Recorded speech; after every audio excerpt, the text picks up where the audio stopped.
Bleep. Word, Riggs. What, Rog? What are we talking about, man? I Word. don't know, All man. Word. Word. Word, Riggs. All right. Welcome to Xylonite Nights, episode 5.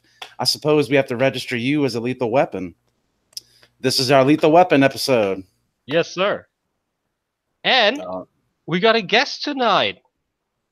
Mr. Josh Fisher. Welcome. Hey, thanks. Thanks for having me on.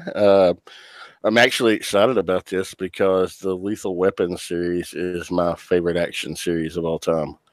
Oh, cool. Good fact. Yeah. This should be fun. Yeah, very nice, man. Very nice. Very nice. I gotta say too. So, what's new, guys? Let's get into some topics. Like Dave, what did you watch? Let me see. I didn't watch too much. I watched the Baywatch remake, reboot, whatever you want to call it. The one with the Rock. That was the first time I've seen it, and I don't want to see it again. I had a hard time telling if it tried to take itself too damn serious or was a parody. You know what I mean? I think it was probably the point, but it was I got a couple laughs, a couple chuckles out of it. But that's like the main problem with modern reboots or makeovers of things we know, like 21 Jump Street, 22 Jump Street, Baywatch, and Dukes of Hazzard 2. Like back in the day, it was also fun, but nowadays it's always kind of done like a comedy or a parody, and I don't know why. I mean, it was pretty much serious to us. I actually liked that Dukes of Hazzard movie with Johnny Knoxville and Sean William Scott. Yeah, me too. Luke, you man whore. It was kind of okay. It was kind of okay, but it's. I think the point stands. Like, at least for me, it's always like parody or fun. I don't know why. It's weird. I enjoyed those Jump Street movies also. But yeah, me with too. Channing Tatum, you know. Yeah, me too. Guilty pleasure, I guess. Yeah, I don't know. It's just something about Baywatch. I couldn't can't quite put my finger on it. Like, because I remember that show being like really like, but I don't know. Go ahead, Josh. Help me. I don't know. I've never seen an episode of the show. Gotcha. Wow.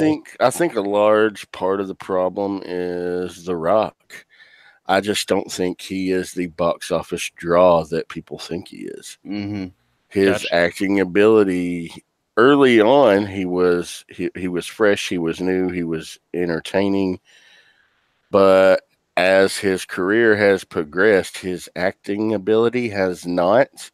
And his he's pretty much the same character in everything. He's just this is Dwayne Johnson with a little flavor of The Rock doing this role, but there's not much to differentiate from role to role to me.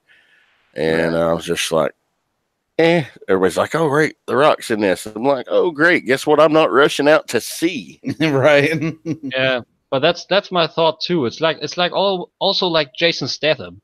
It's the transporter, but in different roles. Oh, here he is as a crazed lunatic needing some high voltage to get his heart pumping. Oh, here he is as a janitor, and here he is as a I don't know what the fuck, whatever. To be fair, he was awesome in Snatch. Yeah. He was in Snatch. Yeah, I think that is probably his best role. Pretty much. Look, Tim, you're not going to be talking shit about Crank, okay? No, Crank is beautiful. Crank is awesome. Crank is always good fun. Like, I mean, it probably got the best ringtone of all time. There's some pop culture around just a ringtone. I mean, how good is that? Right. So, anything else you watch? Nope, that was it. Just that Baywatch, man. Okay. Not much else to claim. Okay.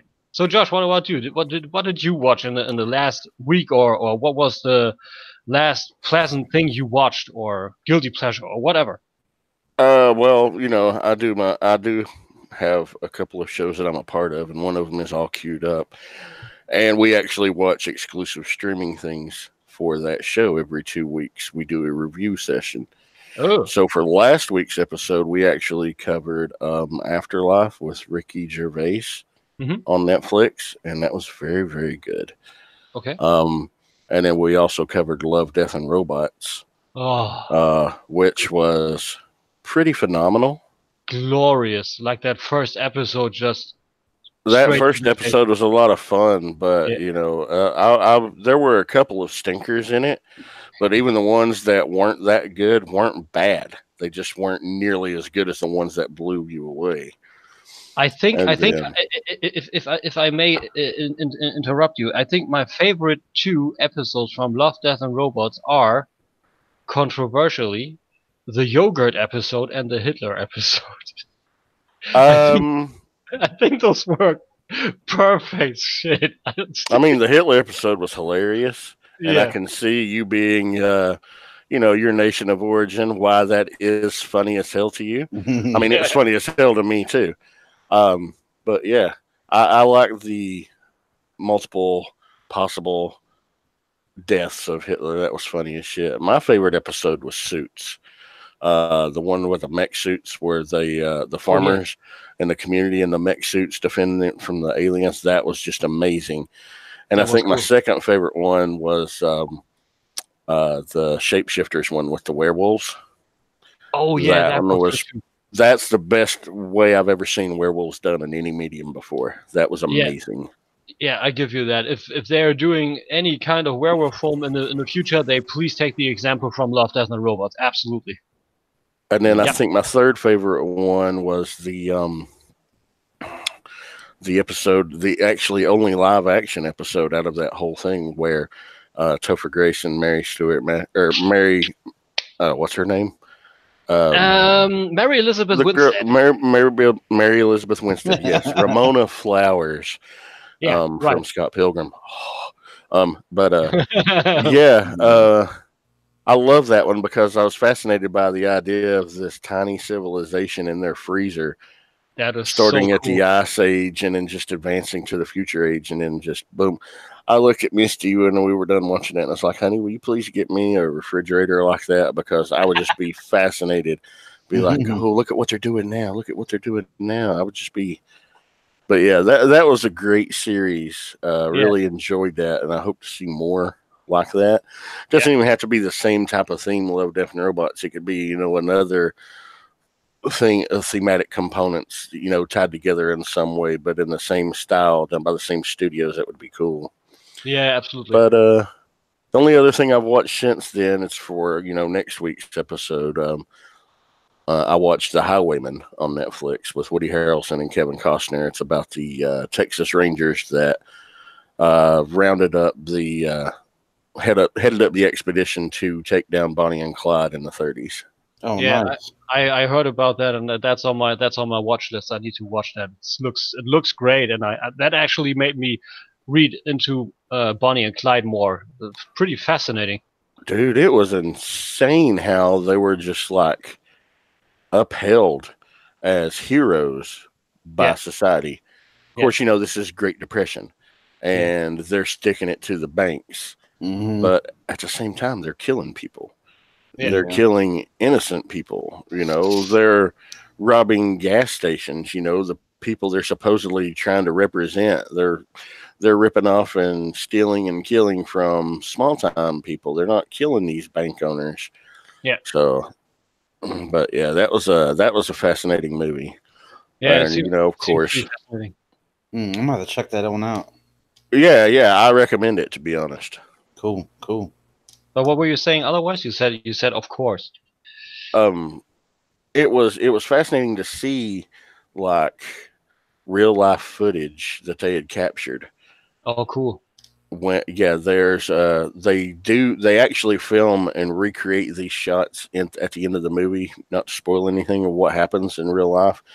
And I was like, man, was that really like that? And then they showed the real life footage of how it was, and I'm like, oh my God, people were batshit fucking crazy in the 30s. And I guess the Great Depression will do that to you. Yeah, I guess so. Like I said, I read into that a little bit, and Bonnie and Clyde were each gunned. I don't know how they did it in the movie, but they were each gunned down with 50 bullets, like automatic, semi-automatic pump action. Like that was. Dude, you just watch that movie. I'm gonna guess you're probably going to crash out and go to sleep after this podcast because it is, Oh no! Oh No. wait, no, it's only 6:30 there. I'm sitting here thinking. Oh man, I'm used to talking to you so much later in the evening. Watch it this evening after you get done. Then, if you have access to it on your Netflix. Yeah, we got it. We got it over there. It's on my watch list ever since I saw the first trailer. But actually, I want to finally finish the Leon A campaign on Resident Evil 2. So I have to see if I watch that. But it's definitely in there. About fucking time you're going to finish Resident Evil 2. What did you say? Really? I said about fucking time you're going to finish Resident Evil 2. Man, this game is so fucking hard. Are you playing it on hard mode, Tim? Because you're not a real gamer if you're not playing it on hard mode. Nice. That's actually a good call. That was That was funny. Let's give some regards to Bottom Boy just for that. There are people that believe that though. They think that if you're not playing it on hard mode, you're not playing the game. And you know what? I don't care what you think. I'm gonna play the game my way. I spent my money on this game. If I want to play it on easy mode for the first time to enjoy the story, I will. If I want to go through it and challenge myself afterwards, I'll bump up the difficulty. It's my money that I spent, not yours. In your opinion, exactly. It's fuck all. Yeah, exactly. But the thing is, it is that hard. I tried it 2 times on normal, and I had to restart. And then I said, okay, you know what? It will be the first time I get too easy. But first, I'm older. Second, it seems like I'm worse in gaming than before. Which means 3, I gotta take a consequence and put the difficulty down. Now I'm having a good time. I have a lot of ammo. I can chill the fuck out. I can just you get a headshot and you get a headshot. Everybody's getting headshots. But it's hard and it's fun. But it's really challenging. And I saw a hardcore playthrough on the channel from, I don't know if you know that guy, Maximilian Dude. He's pretty cool, and he had a good time, but he was like every few minutes, oh my god, what the fuck is happening?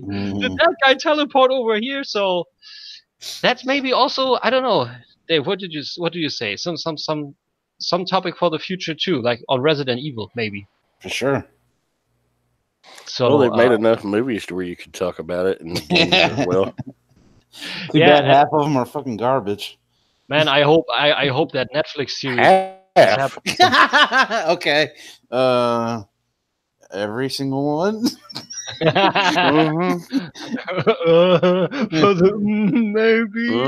The only part I like is the second one when the Stars guys are on the rooftop shooting at Nemesis. That's the only scene I like from that entire franchise. The thing is, I didn't like the first one enough to watch the second one, so right. I think the first one does it refreshing, but the thing is, I never thought that I would say, okay, the first one was okay, but why not take the second one a little bit closer to the games? And then they do that, and I actually end up saying on Apocalypse, wait, this is kind of like too close. I don't know. That kind of didn't work. Right. That was weird. That's something I've always said. I like fresh takes on things and original takes on things. I don't want to see a literal adaptation of something I've already seen.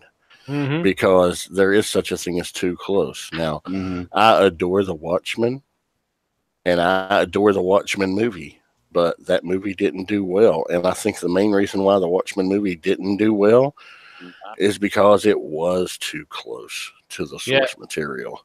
Yeah, seems because that's more of a character study than an action movie. Right. True.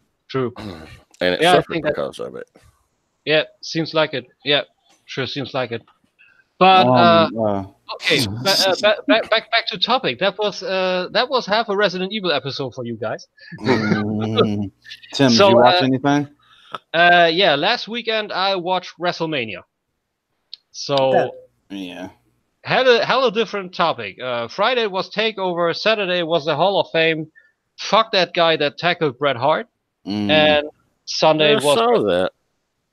Huh? I saw that. Yeah, that dude's Twitter account dude. He's Yeah, messed up. He's got mental issues, man. Yeah, he does. I mean, any guy that says it was the right timing to tackle Bret Hart and then get his ass handed to him and still saying that in court, sure, it's got a few problems up in his mind. He got his ass beat by Travis Brown while he was down on that pile too. Mm-hmm. That and then Dash Wilder just from the side, bonk. Mm-hmm. That was a good one. No, that dude's Twitter account, he was bitching about the 3-way main event between the women, and he actually superimposed, photoshopped Rousey and Charlotte and Becky's heads onto Subway employees at a Subway restaurant. And he's like, here's the only show these three need to close. I was like, now go make me some sandwiches, women. That kind of shit on his Twitter account. And I'm just like, this guy's a scumbag. And, you know, I hope he gets prosecuted to the full extent of the law. I mean, I'm not much of a wrestling fan now as I used to be. I mean, I loved it when I was younger, and but I haven't watched it in like 3 or 4 years because the modern product is so boring and bland to me. But Bret Hart was like one of my favorites of all time. Bret Hart, CM Punk, and Edge, my 3 favorite wrestlers of all time. So this dude tackled Bret Hart, a cancer survivor and a stroke survivor and an icon of the business. Yeah. Dude, I hope they fucking staple his nutsack to the fucking to an anthill and pour honey all over it and unleash fire ants on this motherfucker. I like that. That should be actually some form of judgment. Yeah, I think that should be a thing. I like that. I think so. Yeah, I think so too. But yeah, that I didn't. I watched, and what else did I watch?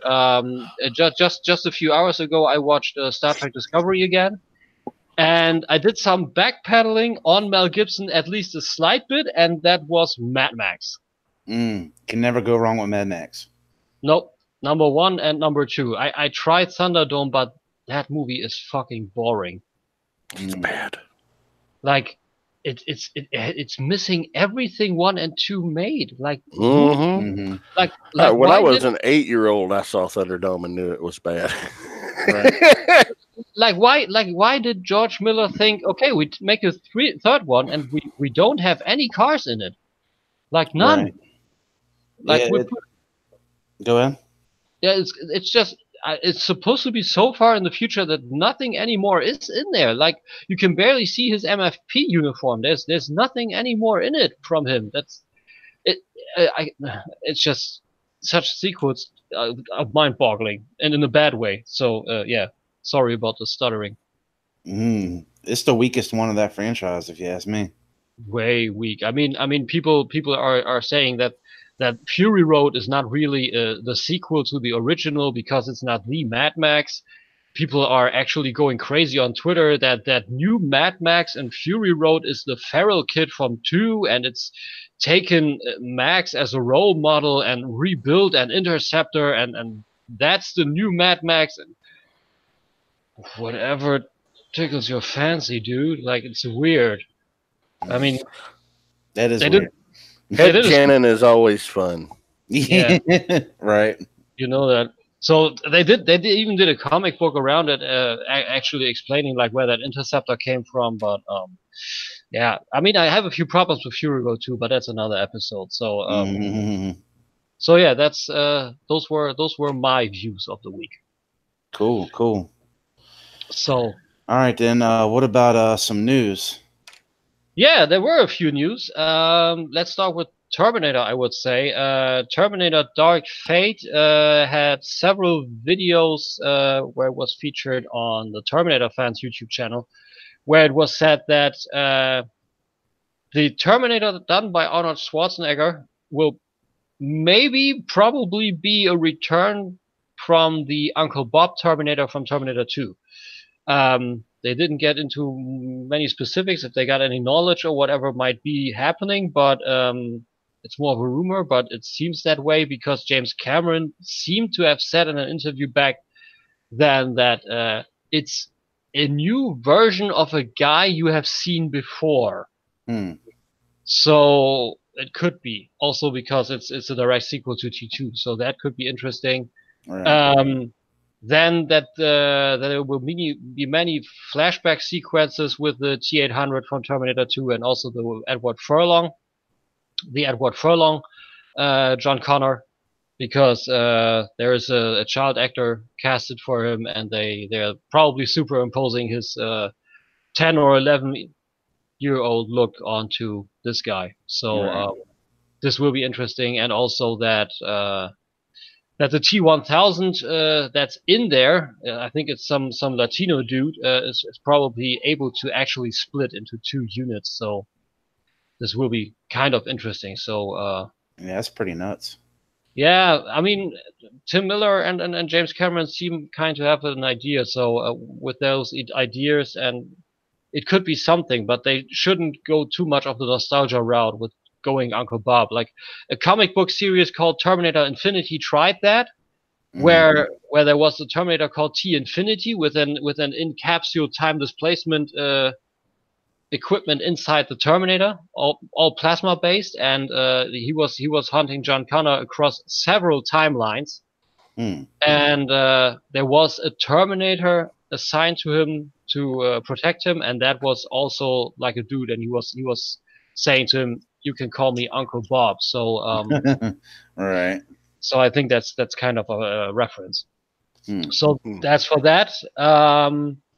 Then we had some Avengers trailers dropping, like a few TV clips here and there with a nice speech by Captain America, like what will happen, and that Captain Marvel pretty much showed her balls and said, "Yeah, well, we'll just go after Thanos because now you got me," which Right. is pretty hilarious. I hope she punches the shit out of Thanos, just to see that, to see how powerful she really is. But otherwise, I don't know. Was there anything else news-wise this week? I don't think so. I don't think too much sticking out like a sore thumb, you know. No, right? I think so too. So I I didn't see think, any cool previews or nothing. no, yeah, I think so too. Like on YouTube, all the times any trailer pop up, but there are so many mashed together trailer with not real news and fan favorite or fan made stuff. It's hard to pull out anything, right? So yeah, I think that's it for news, I would say. All right, cool. All right, then. Well, let's go ahead and get to our topic, fellas. How's that sound? So good. Sounds good. Good. All right, so yeah, we're discussing Lethal Weapon, and man, I love this series. Probably my up there, very high on my list of action movies. You know, late Yeah, '80s, early to mid '90s. You know, Yeah. Man, just crazy. I remember watching it as a kid and just being like fascinated by like the action scenes and the like camaraderie with Riggs and Murtaugh. You know, their chemistry was just with Mel Gibson and Danny Glover was just amazing. I thought. Yeah, it was perfect. I love that too. I remember the evenings with my parents where we watched that vividly. Like the first two were always their favorites, and I think especially the first and second with those super douchebags, Mr. Joshua and Arjun Rat, like that guy. Man, Hey, wait a minute. You talking about me? yeah, sure. I didn't know your given name was Arjun Rat, Josh. No, it was Mr. Joshua. Yeah. Mr. Joshua, give me your arm. that scene always. How about a leg? Yeah, he'll hold the lighter to your leg instead of your. Oh damn. But let's talk the guest. Let us talk the guest for a minute. Like what's your take on the movies, Josh? Well, like I said, they are my favorite action movies of all time. All time. Really loved them, and the first one I ever saw was the second one. Nice. Okay, that could be the case with me too. Oh, Josh just crashed. Did he, okay, maybe he'll hop back in here in I think so. I think he will Right, pop back in. Right. We'll get back to him when he. Oh, there he is. He's Sorry back. about that. I had to cough, and I went to hit my mute button and accidentally hit the hang up button. Right. Okay. So yeah, But as I was saying, I saw the first one, or the second one.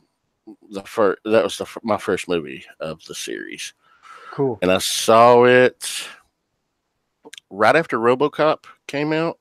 Oh, So I actually went and rented both of them from Blockbuster one weekend when I was staying over at with my stepmom and my biological dad one weekend.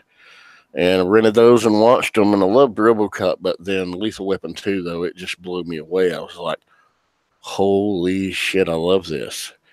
So, I hadn't heard of the franchise before because, what was this, 87?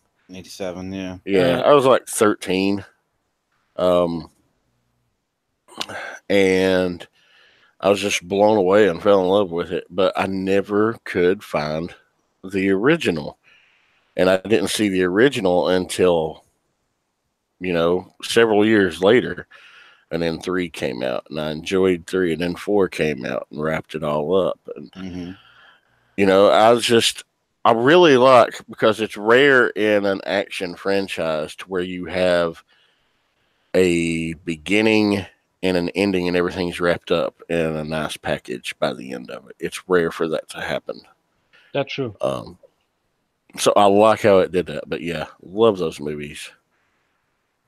Josh, so which one would be your favorite out of those 4? 2? Okay. 2.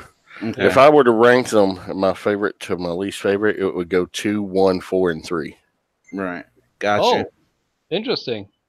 Man, 2 is like, it really sticks out to me, like the scenes when the cops, their houses are getting like attacked by the villains, like the bomb was going off on the lady that was on the diving board.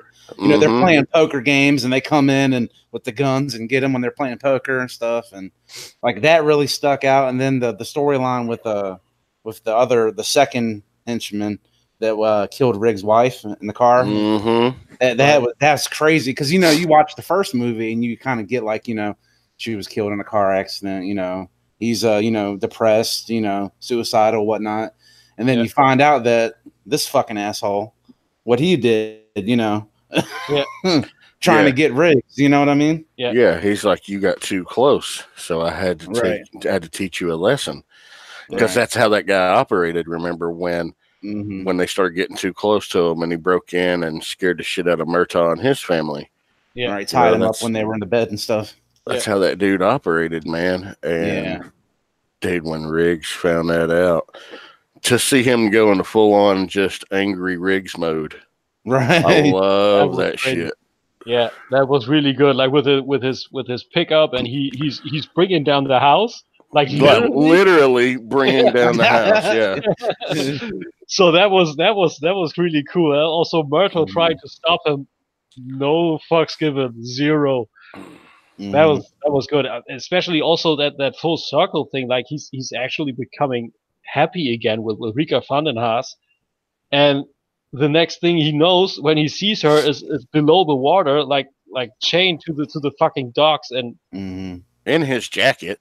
In his jacket, yeah. And the only way to get out of there is again by dislocating his shoulder, like the running gag of the movie already teased pretty much at the start of the movie. Like everybody's like, no way he's getting out of that. That's a fucking straitjacket. Like how the fuck is he gonna do it?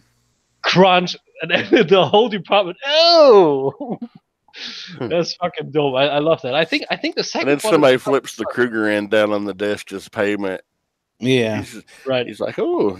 He's like, give me that. He's like, hey, it's mine. I won that. He's like, this is evidence. It's a great movie. Those are all 3 great movies. I think for me, it's like only 3 because I really dislike the 4. Like when I have when I have to rank it, it's 2, 1, 3, 4. Because the whole ordeal with 3 and them being a little bit demoted, because at the time of 3 they are so enclosed into each other, they're causing chaos because that's just how those guys operate. And then they get demoted to street parole and everything, and then Yeah, and then this cop dude with the cop collar. Excuse me if I'm stuttering a little bit. It's been a long time since I've watched it. It's not available in Germany on Amazon or on Netflix, so it's been some time. But I like that cop killer. Those rounds. Yeah, the cop killer round idea, right? And then also that little dude that Murtaugh was killing like gang wise, and he's like totally breaking apart over it. So Yeah, it was his son Nick's friend. yeah, there were some good topics in the third, and the fourth. The fourth, to me, really like only felt like, okay, this is the movie where we're trying to wrap everything up, and you can feel like Riggs was supposed to die in the movies, but he didn't, to keep it all open. So it is closed, but not fully closed. That's the feeling I had with 4. It wasn't too enclosed to me, like what you said, Josh. Well, see, the reason why I think that way is when you're first introduced to Riggs, he is suicidal. He wants to die. He's trying to kill himself. He can't bring himself to do it because he thinks of his wife. But he's reckless on the job. He has no fear because he doesn't care if he gets killed in the job, at least if that way, it's justified. And he gets paired with Roger, and you see him, Roger's like, I can't deal with this guy. He's a lunatic. Right. And then you slowly see by the end of the movie, he's like, okay, this is my partner. He's brought me into his home. He's introduced me to his family. His family is wonderful. These are wonderful people.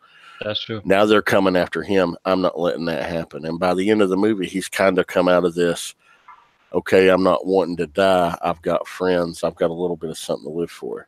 And in 2, you see he's made this bond and he loves this. And in 3, you see him after, like, Roger accidentally killing the kid that was a friend of Nick's. And Roger is drunk on the boat, and they're having that argument on the boat.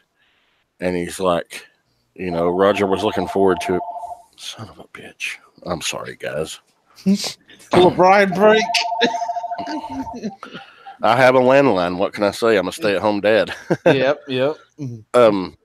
But he's Roger's like, it was 3 days before I was supposed to retire. He's like, I don't want you to retire. He's like, I can't have you retire. He's like, you're my life. He's like, I've got 3 beautiful kids and I love them and they're yours. I live in your fucking icebox. Your wife does my laundry. I can't have you leave my life like this. And, and he meets Lorna and they start to develop this relationship. And then the 4th one, he's happy. Yeah. He's literally happy.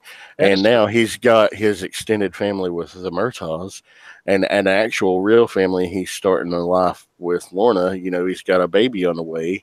True. It's just like a full circle character arc for him from one extreme to the other.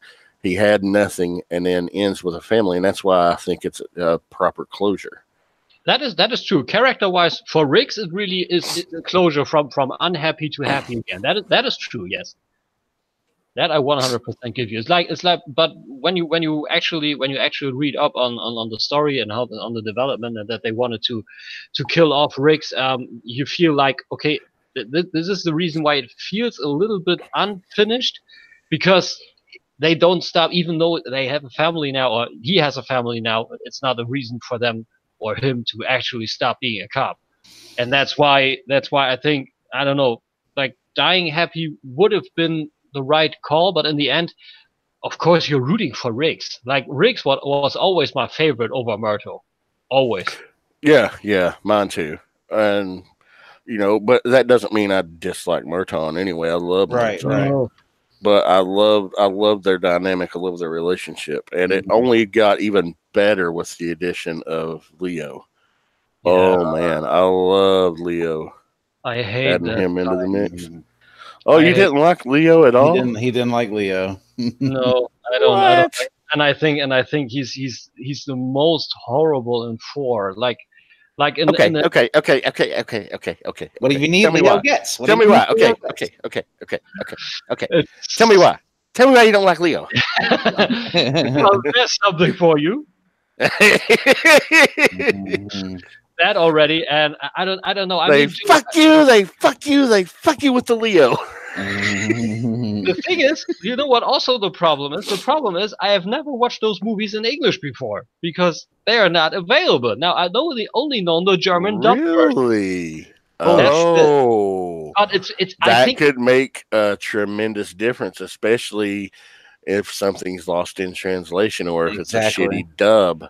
yeah, and I Exactly. think Oh, I think what's lost in translation is okay. That's yeah, just one that's on one. That's done one on one. That's okay, but it's just I have a problem like in real life also with hectic people, and that dude is like when you look up hectic in a dictionary, you get a picture of Leo Getz. gold So, tooth and all. Tim, do huh? you just not like Joe Pesci, or you just don't like Leo? No man, Joe Pesci is fucking beautiful. Like I love Okay. that I love that actor since the Wet Bandits way back. Okay, So just checking. yeah, that's cool. It's just like the concept. It's to me it was always like Myrtle and Riggs don't need that dude.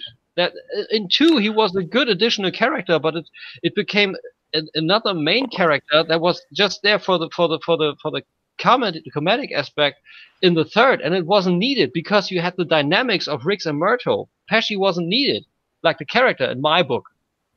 Well, you know, in two, of course, he is. He's in Oh, witness protection he's a because witness, he's yeah. rolling. He's rolling on the embezzlement. Mm-hmm. That's You know, the money laundering part. So that's why they were stuck with him.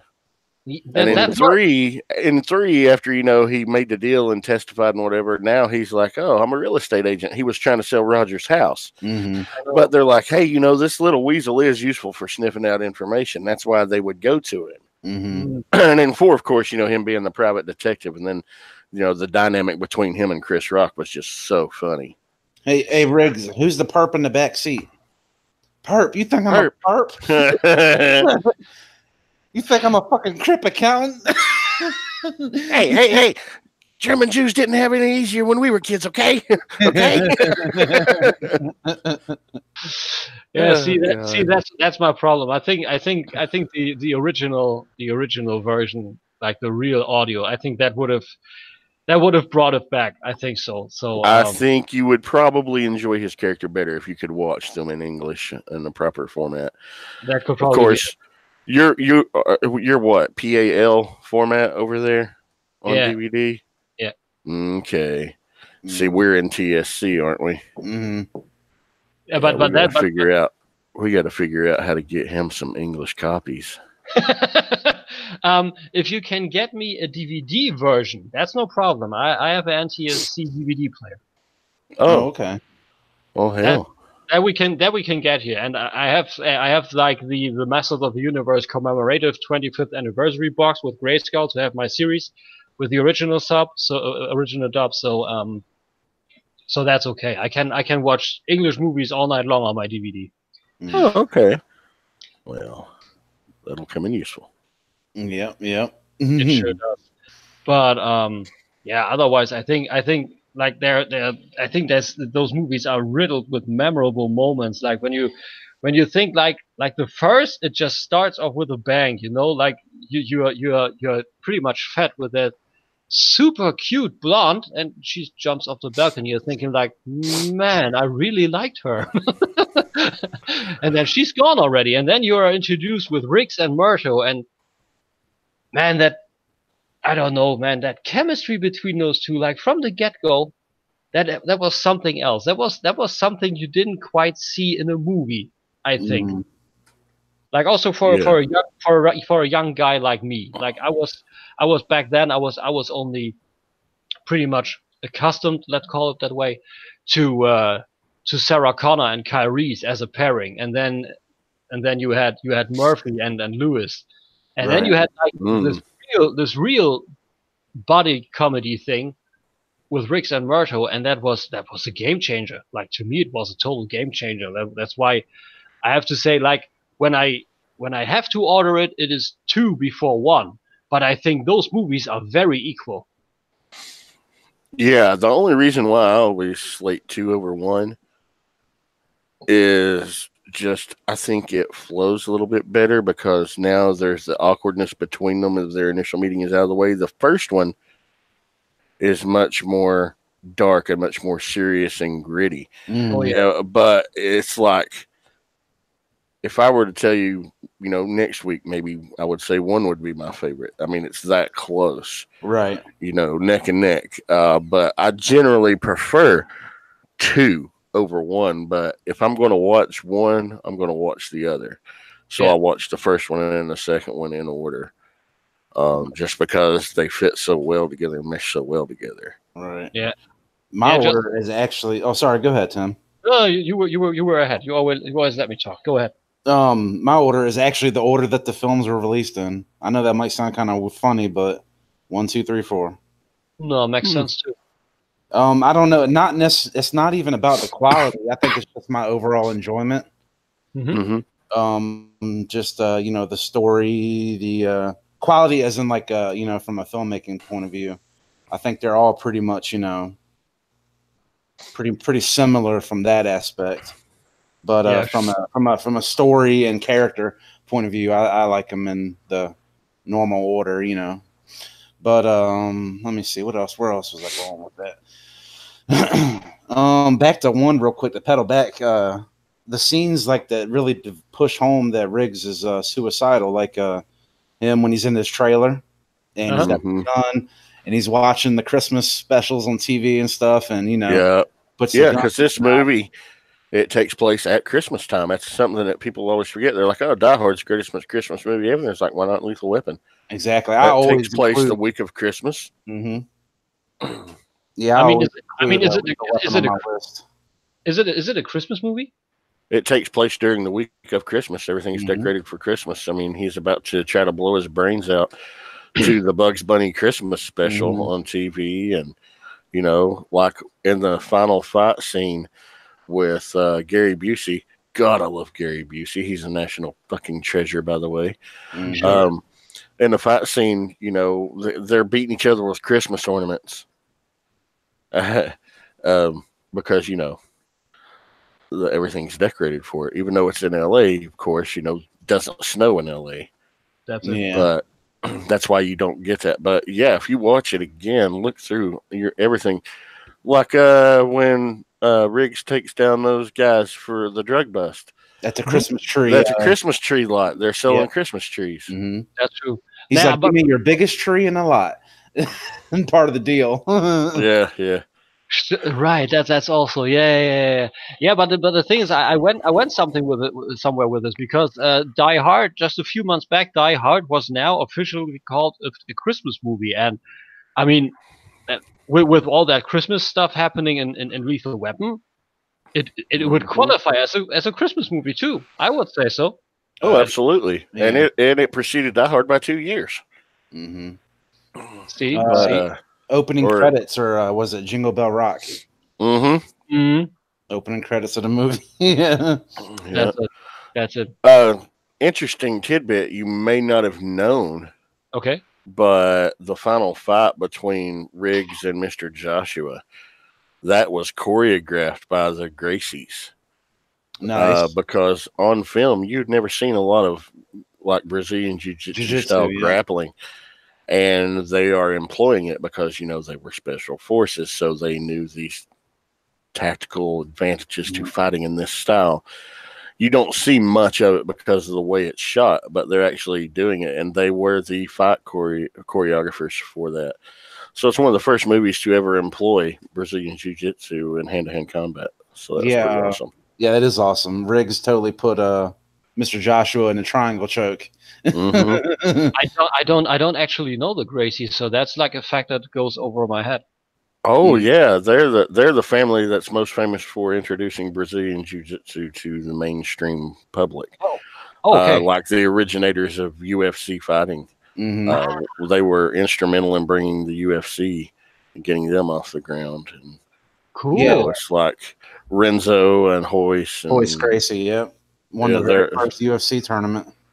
Yeah, they are like when people think black Brazilian jiu-jitsus, and especially black belts, they think of the Gracie family. They're like the royalty of Brazilian jiu-jitsu.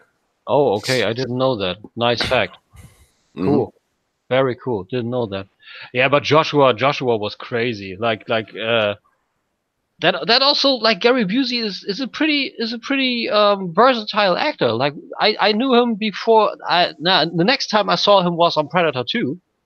He was Peter Keyes in there, and he was like way more enclosed and less psychotic, and he was just a federal agent. That's cool. He had his mission. But in Lethal Weapon, he was like totally fucking up everybody, and that fight with Riggs was just crazy. Like, that huge crowd of cops everywhere around them, and those girls were like handing their asses to them. That was like crazy. That was I think that was actually the first real good fight in a Hollywood movie I ever watched. So and it could be because of the choreographers. Probably. That's probably it. I mean, it's pretty horrible what happened with Gary Busey afterwards, with a motorcycle accident. Like, I think his skull legitimately cracked. Yeah. And they needed to realign it, and that's why his face is now, one half is always like, I don't know, it's all sunshine, and the other side is all rain. You know, it's pretty horrible. And from a medication standpoint, I think he even is on medication because let's say his character is moved a little bit more into the Joshua vein. He says, like, on interviews, that he's a little bit unhinged and needs to be in check, like medicated. So, pretty horrible. I love that lunatic, man. If you ever want just an afternoon of bizarre and disturbing, yet at the same time delightful reading, pull up Gary Busey's Twitter feed. Really? Yes. Okay. His Buseyisms are just insane. Okay. I didn't know that. Yeah, it's gonna suck when he goes, man, because he's like, he'll be 75 this summer. Oh, so damn. He's getting old. Holy shit. I love me some Gary Busey, though. I actually had a cat named Gary Busey once. Very nice. Yeah, and he was batshit nuts. So it's kind of fitting that he was named that. Yeah, right. Also a little fun fact and crossover fact to Back to the Future. There's this actually musical shtick by Thomas F. Wilson, better known as Biff Tannen. Biff Tannen. Yeah. Where he sings a song and one verse is actually, who's the nicest guy? Gary Busey. Who's the nicest guy? Gary Busey. Who's the nicest guy? Gary Busey. Stop asking me the question. So that's like the most questions he's getting asked, and also like who's the biggest jerk and everything. So that's pretty cool. But I don't know, that would be something, like, really seeing like how different is the personality of this guy compared from then to now. Like, the ways of the brain are miraculous, mysterious, deep, weird. Well, look, so, keep going with the villains. Yeah, I think it's cool that they were ex-military instead of just heroin dealers. They were actually using like the plastic explosives and had all the gear, the equipment and with firearms and stuff, and the knowledge to implement it. I think that was a pretty cool touch. Besides those guys, who else are? I mean, see, we got the South Africans in 2. Jack Travis, the ex-cop, and his crew in 3, and the Triad. Jet Li, of course. That's also the thing. That was my problem also with 4. Like the first 3 really was fitting to each other. Like the first and second with the ex-military and then with the guys that killed his wife, and the third then ex-cops, which also circled back to Rene Russo's character, and then the third was like with the Triads was 100% detached from everything the other movies were. Like, to me, does that make any sense? I see where you're coming from that standpoint, but at the same time, each of these movies also touches upon and ties into an ongoing social situation. Mm-hmm.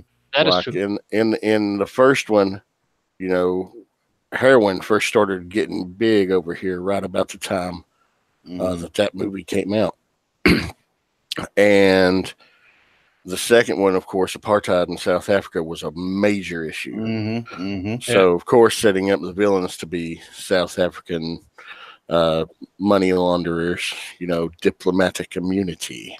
It was a fitting, you know. In the third one, you know, gang violence, street violence, and you know, against cops, especially, was on the rise in California and other major cities in that.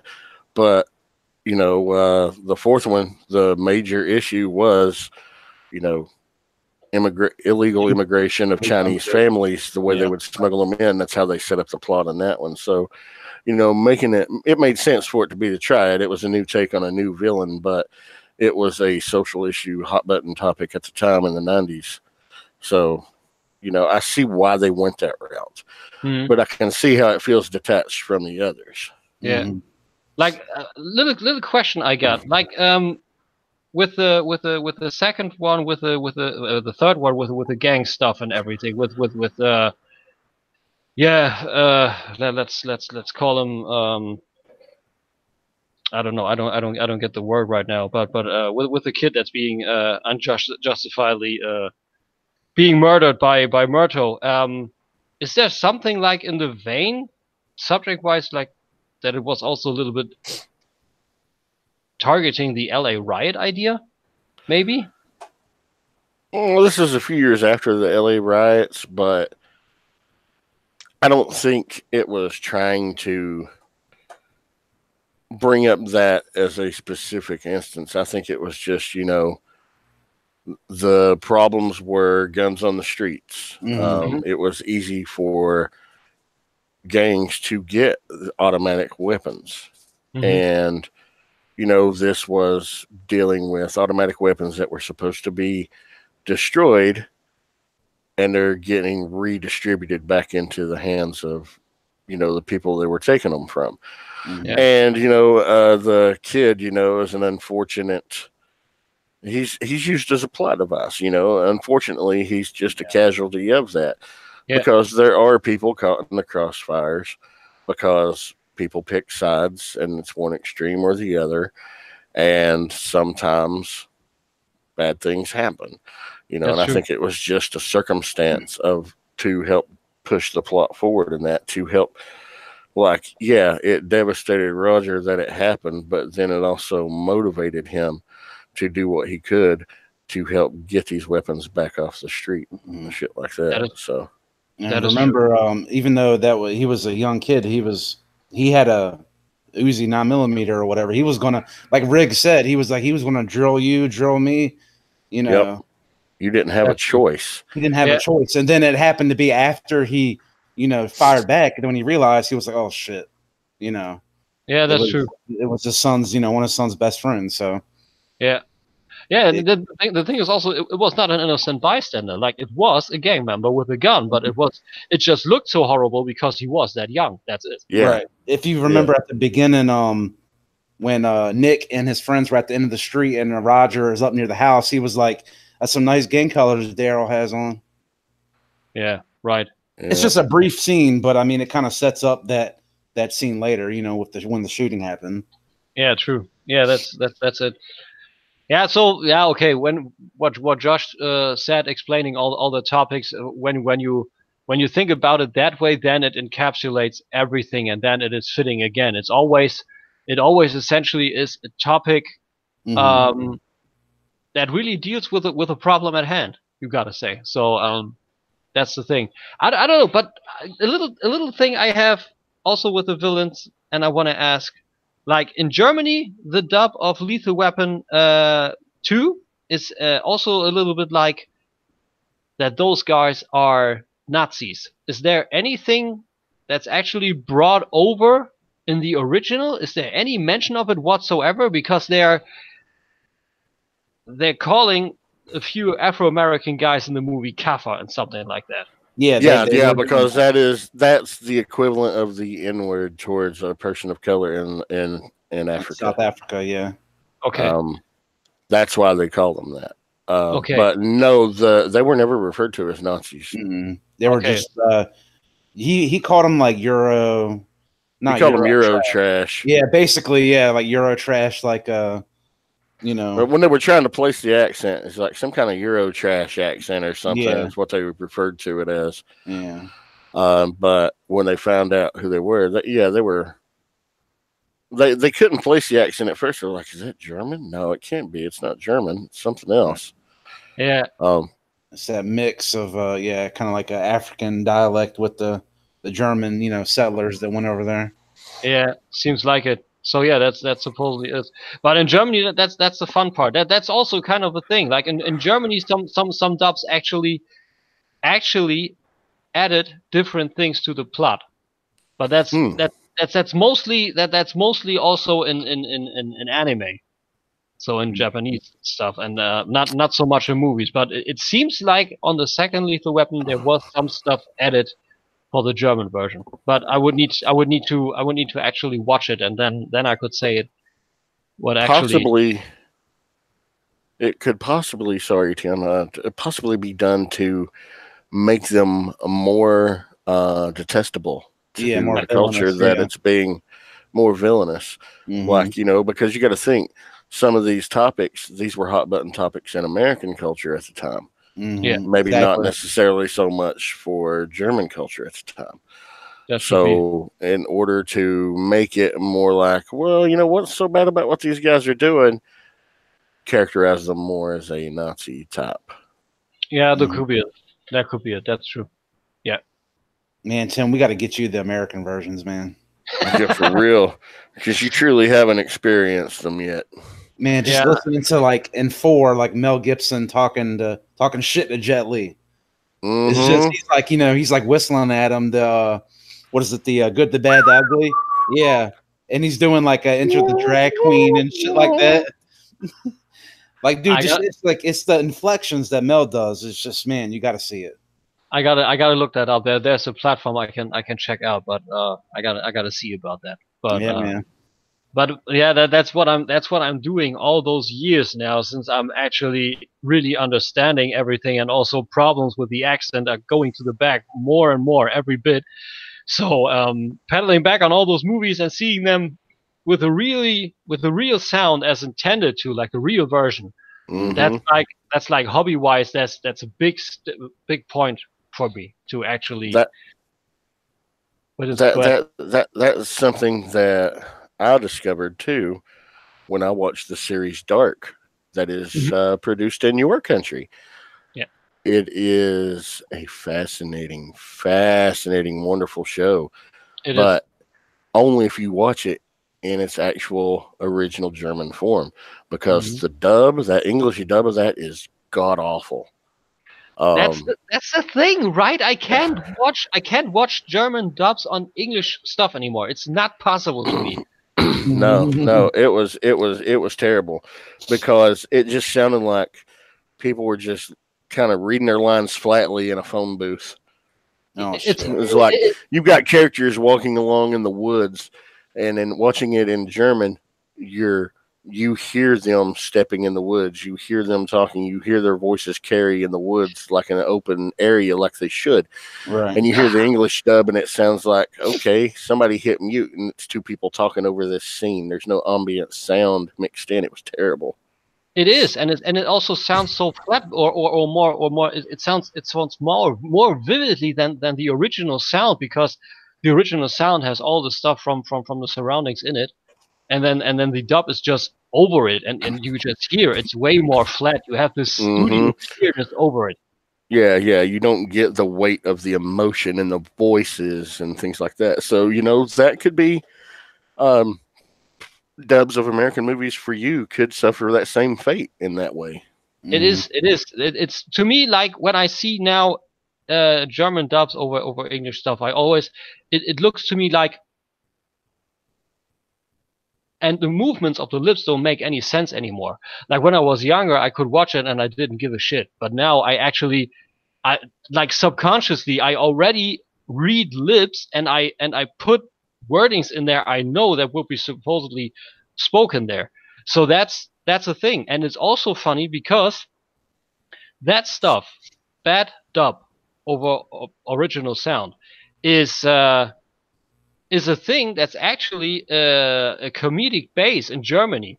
Like we have television shopping too, but it's mostly stuff from you guys dubbed over in German, and it's done bad. It's done very bad. And this is actually in comedy show, like in stand-up comedy, when people are then talking and emulating a television shopping show, and they're actually trying to only move their lips like that all the time, and that's how they talk. And that's kind of German humor also. So that is somewhere where it stems from. So back to the original topic. Yes, I need to watch Lethal Weapon, the original version. Yes. Yes, you do. Absolutely. Yeah, I know. I'm guilty. God damn. Hey, that's okay. Oh, go ahead, Josh. I was just saying it's okay. We all realize, we have flaws from time to time. I just said I got one, so I cannot check off my list. I'm just playing with you. I know. Tim, did the German dub, did it have the Michael Kamen and Eric Clapton music? Oh yeah, the music is not touched. Like all the music in any films whatsoever is not touched in Germany. Okay, I didn't know if they did like how we get anime over here, especially older anime. They just can do a completely new score. Oh really? Translation, yeah. No, we don't. Thankfully, the newer stuff doesn't suffer from that. Yeah, not so much. Yeah, like Josh just said, not nowadays, but in the 90s and early 2000s, it was really bad. Yeah, although one thing could have been said in the news section, but now that you're calling it, Neon Genesis Evangelion has actually moved to Netflix, and it will have a 100% new dub. Yes, which is bullshit. I don't know. I've never seen the original, but it makes me want to find the original if it's possible to see it. Oh, and, you need to watch the original. Oh, yeah. But a lot of and that's another thing. Certain tropes in anime, when they're produced in, say, Japan, things that are culturally significant, thematically significant to their culture, may not be so much in American, and that's when a lot of things get redone in a certain way. So that's when things get translated differently. Fortunately, a lot of that doesn't happen these days. Like, a prime example of that, watch Gundam Iron-Blooded Orphans. The English dub of that is phenomenal. Yeah, it is. I've watched the subtitled version and the English version. Thematically, it's the exact same. You get the exact same weight of emotion in the voice acting from both the original Japanese and the English versions. So, fortunately, we're not seeing that problem anymore. And it's something I would like to see go away in any dub situation for all languages, because it's clear that you have not really gotten the full benefit or the full enjoyment as it was intended with the dubs that you've seen. Exactly. I mean, it takes away from the story. It is as a result. Yeah, it sure is. That's also with NGE what I said. Like the original dub really is. It's great. It's done perfectly. And I actually watched the Japanese original version with German subtitles. I know many people watch it completely dubbed, but I don't know. Like Japanese stuff, anime, when I watch it, I need to have that original sound, because it just takes away otherwise from the authenticity. It's just for sure. It's just the way to go. And actually, NGE is pretty much the only anime I'm actually a fan of. Like I watched Gundam Unicorn, that's beautiful. Anything else on the Gundam side, because Netflix didn't have it available, and I'm not that invested in it that you need to look it up. everywhere I probably can, but like NGE has so many good topics like humanity, friendship, competence, also religion, like big part on religion and way different perspectives on it. But the German dub just doesn't cut it, not one bit. It's again the thing that all the weight and the depth and the emotion is missing. And but I gotta say, to the topic back, I gotta say that the German dub of Lethal Weapon is good because Riggs and Murtaugh have great German voice actors. That's not the problem. So the quality there is good. Okay. Well, what were you saying, Josh? Go ahead. Sorry. I think they just dropped an episode 9 trailer. Oh. Oh, really? That's interesting. Live news Yes, during the show. They just Breaking dropped news. an episode. They just dropped an episode 9 trailer. Holy hell! But what I was going to say is there is a YouTube channel called Gundam.info, and it has many of the newer series on there in multiple language translation: English, Japanese, very, very, at least 5-10 different languages. Okay. Portuguese, Spanish. They might have German versions, but yeah, if you're ever interested, watch Iron Blooded Orphans. It's a standalone. You don't have to have prior knowledge, so you're not really lost, because over the course of the series, it answers everything. Yeah, that's true. Oh, my messenger's blowing up. Yeah, I gotta say too. I'm a little. I think the whole show is getting disrupted by Star Wars 9. Well, we were wondering if we were going to get a trailer today. Yeah. Yeah, but is it true that there will be an Anakin Skywalker scene, like with Hayden Christensen in there? I don't know. I don't pay attention to the rumors. I've just been wanting to watch the trailer, and now we've just gotten one, so I'm definitely looking forward to checking it out here in a bit. All right. And is it called The Rise of Skywalker? Is that correct? I don't know. I'm having a trailer here. Released 8 minutes ago, Star Wars Episode 9: The Rise of Skywalker official teaser trailer. Really? Uh-huh. Oh, man. Yeah, I see. Oh, reaction here, reaction there. We watched the trailer with you. Check it out. Oh, holy hell. Oh, man.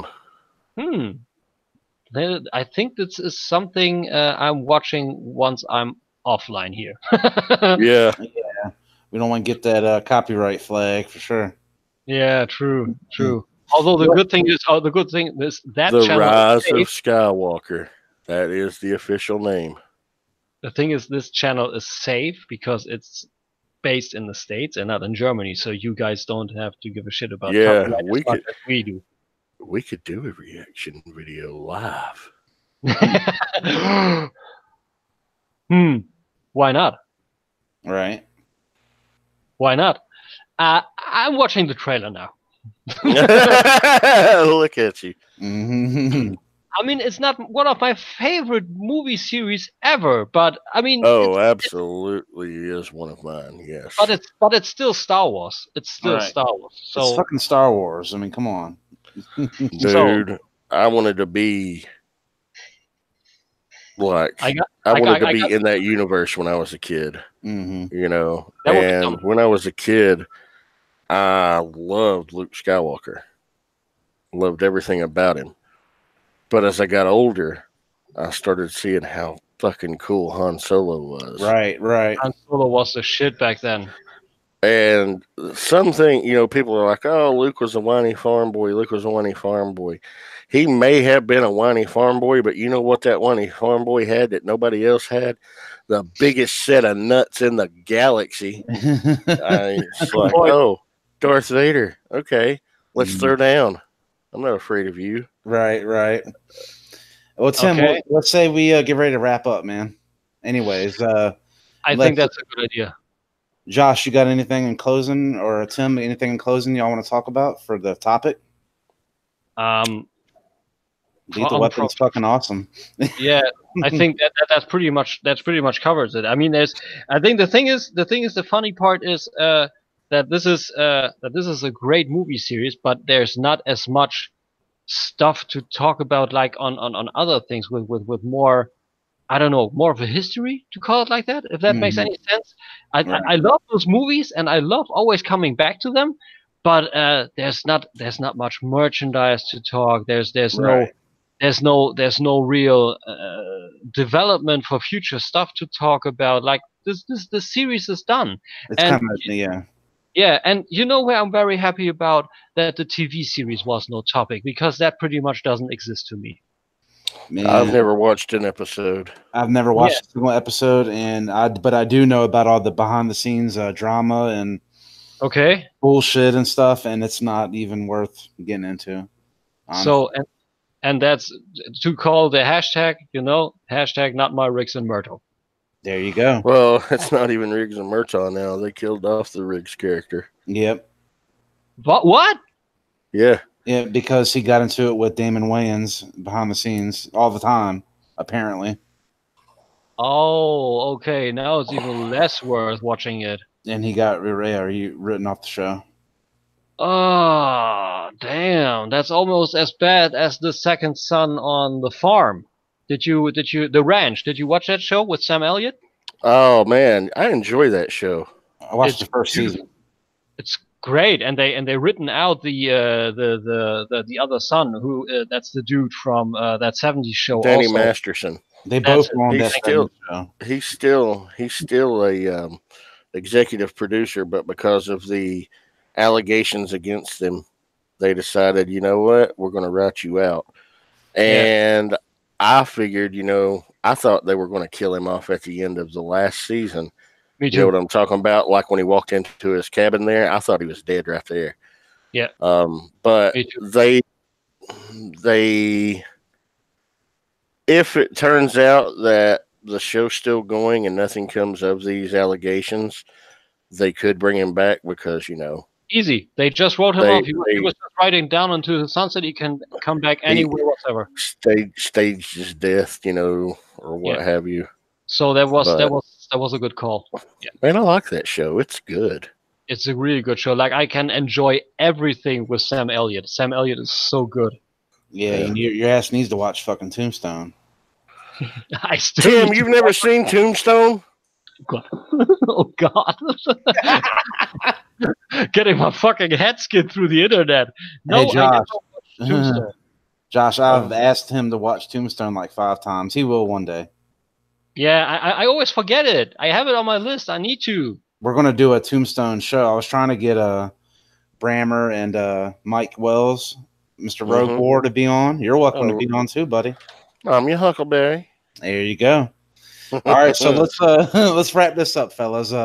Josh, let everyone know where they can find you at on social media, and if you got any shows to plug. A couple. Well, you can follow me on Twitter at nsabanur1976. That's ENSABAHNUR 1976. Yes, that is the namesake of Apocalypse, the greatest X-Men villain of all time. I've been going that screen handle since like 1999. Nice. Then, of course, I do have a Twitch channel that I've not been using very much lately, but might be changing here in the near future. I've got some computer upgrades that will be here Monday. Cool. So, yeah, I'm going from 8 gigs of RAM and an i3 processor to an i7 and 16 gigs of RAM, and I've already got an RX 580 video card, so I'm going to have a screaming machine now. Yes. So my Twitch channel is nsabanur76. And then, of course, on Instagram, just search Josh Fisher. You'll find me there, the Madman. And Josh Fisher on Facebook and in the Realm of Collectors group primarily, but in various other groups from here and there. And as for shows that I appear on, every Friday I do a show with my friend Greg. It's called the All Queued Up Podcast. It's a weekly show, but we do a bi-weekly review. last week, like I said earlier, we covered Love, Death, and Robots and Afterlife on Netflix. But today's episode published, that's what we call uninhibited. That's when we just go and talk about anything we want. And we actually announced a giveaway in that today. We're doing the summer movie wager, and you can participate as a listener and enter to win a free All Queued Up shirt and possibly even more, depending on how well you do in the summer movie wager. And you can listen to that show and find that out. Damn. But I appear on Off the Runner on occasion with most of the crew from Stasis Lock.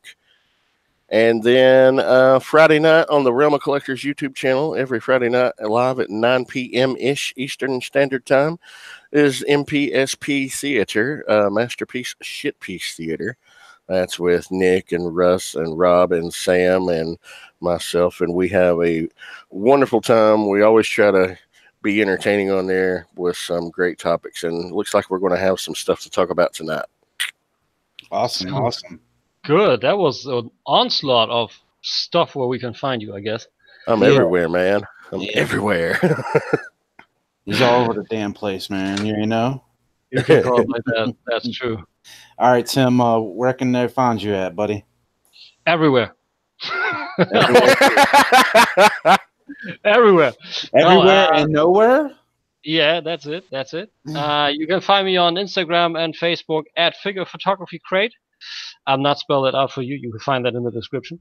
Mm-hmm. You can find me on Facebook and in the Realm of Collectors too as Tim K, like you think it's written. Cluster me at Figure Photography Crate, and YouTube at Tim K's Nerd Crate. Good stuff. Good stuff. So how about you? You can find me on Instagram as at Tron Viper, and on the Facebook groups, the ROC, David McLeod. And I just want to say thank you to our guest, Josh, for coming on, buddy. We really appreciate having you on. That's it. Oh, man, I appreciate you guys having me on. Like I said, Lethal Weapon series, when you told me we were going to be talking about that, I'm like, oh, I can hold a conversation about Lethal Weapon. Absolutely. Love those movies. But, yeah, thanks for, thinking of me and having me on. I really enjoyed it. Cool, man. Cool. Thanks for being there. Good times. Indeed. All right, Tim, you ready to take us out? I would say so. So for this week, I think that's about it. Wishing you a nice weekend, everybody. And let's see if we're back next week. But for this Friday, good fight. Good night. Good night.